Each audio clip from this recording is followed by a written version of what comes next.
from the Bible school to jump through hoops, we came that we could learn about the Word of God. That's right. There's nothing better than reflecting now. Yes, that's why I want to do the assignment at the beginning, not the end.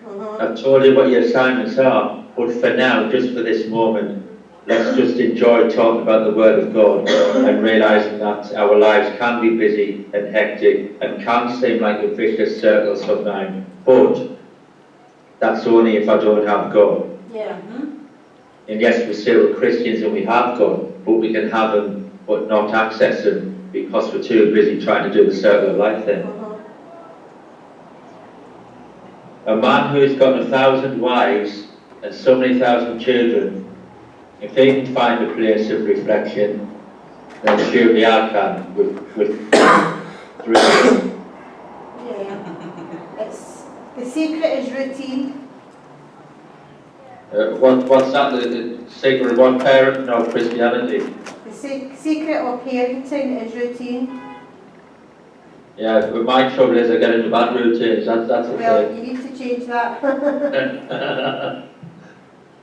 Well, yeah, I suppose what I'm saying is, even in parenting, you can get to a point where when they do a certain thing and you can react in a certain way and you shouldn't react that way, Yeah. but Oh, it becomes a routine. I understand about the good routines, but I'm not getting the bad ones as well. Yeah. Whereas that's a Christian, isn't it? That's why we talk about the vicious cycle. Yeah. And that's why we always struggle with the same, or often Christians struggle with the same problems that they've always struggled with. There are some things you struggle with that I don't, because you've overcome certain things, and the other things maybe haven't. And you can be in that cycle. But we have a God who wants to break cycles and who wants to move us on, down the journey to be greater than we were before, So, as I'm looking through the book here, he's talking about time and toil, quotations from 2 famous professors. There is no reason to suppose that a man's life has any more meaning than the life of the humblest insect that crawls from one annihilation to another. If I just think that I'm an insect, in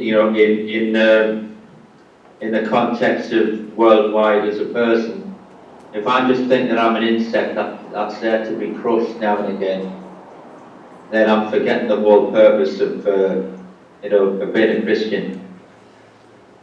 And this is why for us as New Testament believers, the Great Commission, and realising that it's not just about me, or it's about, and I'm going back to what I read at the beginning there, that sort of summary of the 3 principles. Principle 1, I'll just repeat them again because they really talk to me. Principle 1, I will be satisfied to the extent that I see everything I have as a gift from God.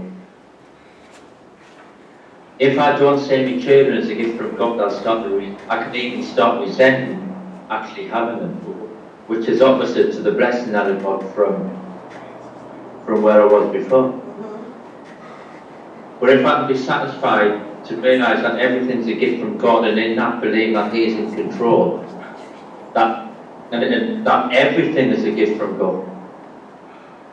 So that doesn't say all fantastic things, everything is a gift.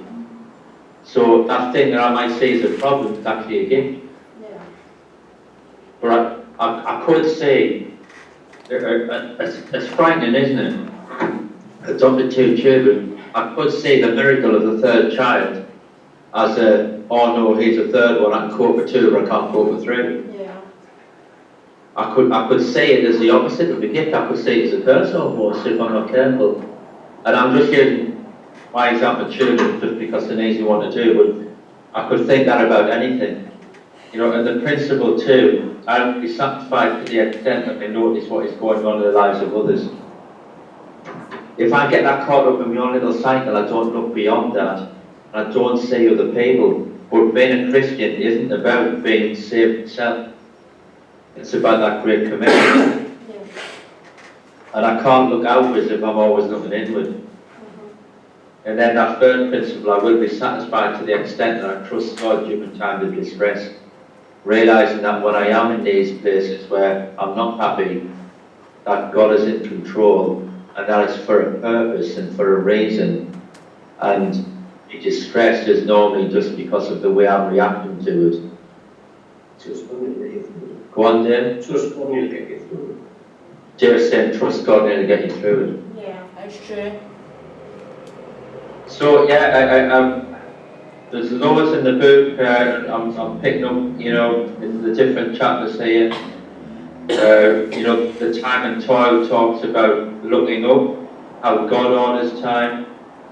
You know, birth and death, planting, plugging, killing, healing.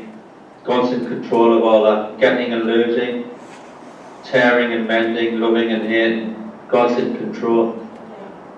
So, you know, when we talk about the loss of a loved one or things like that, we could see it as a curse, or we could see it like God's in control, and no matter how sad it is, God's in control, and that was His purpose, and accepting that, isn't it?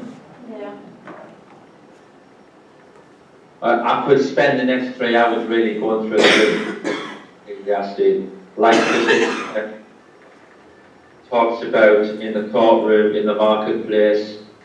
It talks about different type of man, the industrious man, the idle man, the integrated man, the independent man. And it talks right out on the highway, in the palace.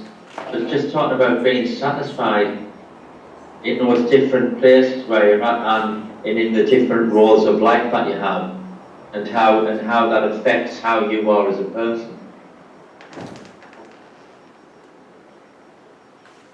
I'm probably going to leave it there, unless you've got anything else you'd like to share about that book. I think you've had a pretty full day. What I'm going to ask you to do, obviously, is try and catch up with your assignments and get those to us. Email us, ring us, wherever you need to get in touch. We will be up for the graduation, obviously. You'll need to get your work in before then. But if you need to get in touch with me, please do then. I'm up most nights pretty late anyway, so if you need me number, there's plenty of people who've got that and you haven't got that. So it's just the essay we have to do. Distribution to do. I've just got the So- essay. Yeah. For you, I'm not saying this as an assignment, but if you can read the end of Being Satisfied, read the end of it, because it's going to help you in your Christian walk. Right. It definitely is. But is that what Any, I've just... any questions or comments from anyone before we finish? Is it just the essay, wisdom, 1,000 words I have to do? Or if I, Yeah, that's the only one you've got left to do, yeah. What about being satisfied? Have I write anything about that? No, we've talked about it this afternoon, I'm quite happy with that. All I would ask you to do is I'm trusting that you'll read to the end of the book. Okay. Yeah, if you can promise me you'll all read the end of the book, I'll trust that we've done that assignment. Okay. Dave read it 1.5 times, he's going to say how many times he didn't read it. All right. Right, okay ladies, any more questions or is that it? No, that's it. Actually sounds quite interesting, this book. Yeah, well I hope so, that's part of why we read it. If you didn't, I'd be quite worried, you know. Yeah, that's good. No, I'm not talking about that, I'm talking about actual life in general. Yeah. I mean, that could be your life here. Say that again? This could be your life in general. Yeah, well How to be better off. in the context of what we've been learning about, this is the wisest man on earth.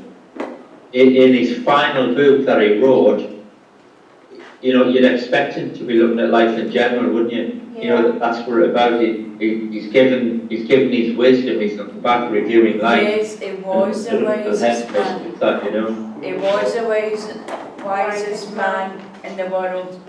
Yeah, not always, but got it back in the end of it. Exactly, because that's why the book is reflecting on himself, what he done. Was he always wise? No.